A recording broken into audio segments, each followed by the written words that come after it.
ನಮಸ್ತೆ ಗೆಳೆಯರೆ. FAN fan ಅಂದ್ರೆ ಏನು? ಈ ತಿರುಗುವ ಫ್ಯಾನ ಅಲ್ಲಿ ನೋಡಿ ಮೇಲೆ. ಹೌದು. ಮತ್ತ್ಯಾಕೆ ಈ ನಟರಿಗೆ, ಕೆಲವು ಸೆಲೆಬ್ರಿಟೀಸ್ಗೆ ಜನ ತಾವು ಫ್ಯಾನ್ ಅಂತ ಹೇಳ್ಕೊತಾರೆ? ಅಂದ್ರೆ ತಿರುಗ್ತಾ ಇರ್ತೀವಿ ಅವ್ರ ಸುತ್ತಲೂ ಅಂತನಾ? ಇಲ್ಲ.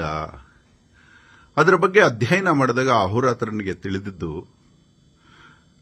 ಸಂಸ್ಕೃತದಿಂದ ಲ್ಯಾಟಿನ್, ಗ್ರೀಸು, ಇಂಗ್ಲಿಷು ಹುಟ್ಟಿಕೊಂಡಿತು. ಫ್ಯಾನ್ ಅನ್ನುವ ಶಬ್ದ ಹೇಗೆ ಹುಟ್ಟಿತು ಅಂದ್ರೆ ಫೆನೆಟಿಕ್ ಎಂಬ ಶಬ್ದದಿಂದ ಹುಟ್ಟಿದೆ. ಫೆನೆಟಿಕ್ಗೆ ಶಾರ್ಟ್ ಫಾರ್ಮ್ ಫ್ಯಾನ್ ಅಂತ ಹೇಳ್ತಾರೆ. ಮತ್ತೆ ಫೆನೆಟಿಕ್ ಅಂದ್ರೆ ಏನು ಅಂತ ನೀವು ಹುಡುಕಿ ನೋಡಿ. ಮತಾಂಧ, ದುರಾಭಿಮಾನಿ, ಅಂಧಾಭಿಮಾನಿ ಅಂತ ಆಗುತ್ತೆ. ಅಂದ್ರೆ ಯಾರು ತಮ್ಮ ಮೆದುಳನ್ನ ಶೂನ್ಯ ಮಾಡಿಕೊಂಡು ತಾವು ಅನುಕರಿಸುವ ಒಬ್ಬ ವ್ಯಕ್ತಿಯ ಮೆದುಳಿಗೆ ಕನೆಕ್ಟ್ ಆಗಿ ಅವರು ಏನು ಮಾಡಿದ್ರು ಅದೇ ಸರಿ ಅಂತ ವಾದಿಸ್ತಾರೋ ಅವ್ರನ್ನ ಫ್ಯಾನ್ ಅಂತಾರೆ. ಇವರು ಫ್ಯಾನ್ಸ್ ಅಸೋಸಿಯೇಷನ್ ಎಲ್ಲ ಮಾಡ್ಕೊಂಡು ಅವನು ಜೂಜಾಡಿಸಿದ್ರು ಸರಿ, ಅವನ ಹೆಣ್ಣ ನಿಂದನೆ ಮಾಡಿದ್ರು ಸರಿ, ಅವನ ಜಾತಿ ನಿಂದನೆ ಮಾಡಿದ್ರು ಸರಿ ಅಂತ ಅಂದ್ಕೊಂಡು ನಾವು ಕನ್ನಡದವರು ಮೂರ್ಖರಾಗುವುದು ಬೇಡ.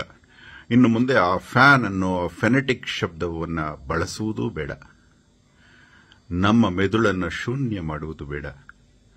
ದಯವಿಟ್ಟು ತಾಯಿಯ ಗರ್ಭದಲ್ಲಿ 9 ತಿಂಗಳು ಇದ್ದು ಬಂದ ನಿಮಗೆಲ್ಲ ಅಹೋರಾತ್ರನ ವಿನಂತಿ, ನಿಮಗೆ ನೀವಾಗಿ ಬದುಕಿ. ಪ್ರತಿಯೊಬ್ಬರಲ್ಲಿರುವ ಒಳ್ಳೆತನವನ್ನು ಸ್ವೀಕರಿಸಿ. ಅನುಕರಿಸಬೇಡಿ, ಅನುಸರಿಸಬೇಡಿ. ಕಲೀರಿ. ಕಲಿತದ್ದಕ್ಕೆ ಅವರನ್ನ ಗೌರವಿಸಿ ಅಷ್ಟೇ. ಮತ್ತೆ ಅವರು ತಪ್ಪು ಮಾಡಿದ್ರು ಸರಿ ಅಂತ ಹೇಳಿ ಫೆನೆಟಿಕ್ ಆಗುವುದು ಬೇಡ, ಫ್ಯಾನ್ ಆಗುವುದು ಬೇಡ. ಧನ್ಯವಾದ. ಅಹೋರಾತ್ರ.